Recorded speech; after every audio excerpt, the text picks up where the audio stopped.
तकनीक के साथ भविष्य की फसलें बो रहा है। फल फूल और सब्जी की खेती अब सिर्फ आमदनी नहीं बल्कि सफलता की कहानी बन चुकी है। और इसी कहानी केंद्र में देहरादून का चक्राता, जहां खेती एक मिशन है और किसान विजनरी बन चुके हैं। इसी पर हमारी पेश है एक खास रिपोर्ट। उत्तराखंड के 10 जिलों में किसानों की तकदीर अब तकनीक से जुड़ चुकी है। वीर चंद सिंह गढ़वाली, औद्योगिकी विश्वविद्यालय भरसार और उद्यान विभाग मिलकर किसानों को ट्रेनिंग, टूल्स और तकनीक दे रहे हैं, जिसका नतीजा है कि चक्राता जैसे सुदूर इलाकों में भी किसान अब करोड़ों की फसलें उगा रहे हैं।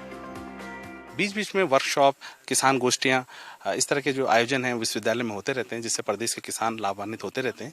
और साथ ही इसमें हॉर्टी टूरिज्म की आने वाले समय बहुत ज़्यादा संभावना है, जिसमें हॉर्टिकल्चर के साथ टूरिज्म, जिसमें ऑर्चर्ड्स होंगे, रिजॉर्ट्स होंगे, इस पे भी जो गवर्नमेंट है वो काफ़ी अच्छा काम कर रही है। और इससे युवा काफ़ी लाभान्वित होंगे और उनको जो है रोजगार के जो साधन है वो उपलब्ध होंगे।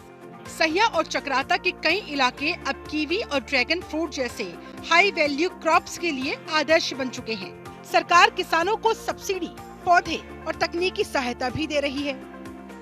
जो पौधे रोपित किए गए हैं हमारा 13.5 हेक्टेयर है, जिसमें हमारी विभिन्न प्रजातियां हैं। सेब की हैं, चेरी की हैं, प्लम की हैं, खुबानी की हैं, तो बहुत सारा वैरायटियां हैं मतलब यहाँ पे। स्थानीय जनप्रतिनिधि भी इस बदलाव के गवाह बन रहे हैं। चक्राता विधायक प्रीतम सिंह चौहान कहते हैं, अब ऐसी वैरायटी आ चुकी है जो पहाड़ों की लो लाइट पर भी शानदार फसल दे रही है। बड़ा स्पष्ट करना चाहता हूँ, एप्पल मिशन लॉन्च होने से पहले जो क्षेत्र जो हिमाचल प्रदेश से लगा हुआ था, वहाँ पर सेब की जो है हम पैदावार करते आ रहे हैं, बागान लगाने का काम लोग करते आ रहे हैं। अब धीरे धीरे जो है अब हमारे पूरे विधानसभा क्षेत्र में ये सेब के बागान लोग लगाने का काम कर रहे हैं। एप्पल मिशन के तहत मैं कहना चाहता हूँ, पहले क्या होता था कि जो सेब की वैरायटी होती थी वो 1-2 होती थी।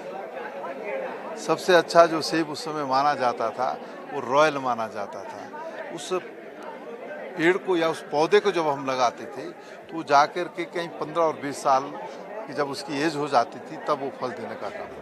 प्रदेश सरकार इस दिशा में व्यापक नीति पर काम कर रही है। 304 करोड़ की पॉली हाउस योजना लागू हो चुकी है, जिससे 15,000 पॉली हाउस लगाए जा रहे हैं। मकसद है किसानों की आय दोगुनी करना और पलायन रोकना।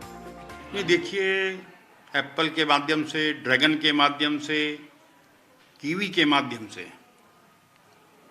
जैसा लोग इस ओर आ रहे हैं, और जो पॉली हाउस योजना माननीय मुख्यमंत्री जी लाए हैं नाबार्ड के माध्यम से 304 करोड़ की 50,000 पॉली हाउस लगाने का लक्ष्य हमने रखा है। प्रथम चरण में हम 15,000 पॉली हाउस लगा रहे हैं, तो हम निश्चित ही इसके माध्यम से पलायन को रोक लेंगे। जब यहाँ के नौजवानों को अपने घर में ही, अपने खेत में उसकी फसल का उचित दाम मिलेगा तो पलायन रुकेगा। वहीं मिलेट्स के लिए भी हम लोगों को प्रोत्साहित कर रहे हैं, उसके लिए भी हम पॉलिसी लाए हैं। देहरादून से लेकर उत्तरकाशी और नैनीताल तक अब किसान सिर्फ खेतों में नहीं बल्कि अपने भविष्य में निवेश कर रहे हैं। सेब, कीवी, फूल और सब्जियों की महक अब खेतों से निकलकर करोड़ों की कमाई तक पहुंच रही है। ये बदलाव सिर्फ कृषि का नहीं, उत्तराखंड की आत्मनिर्भरता का भी ऐलान है। ब्यूरो रिपोर्ट, जनतंत्र टीवी।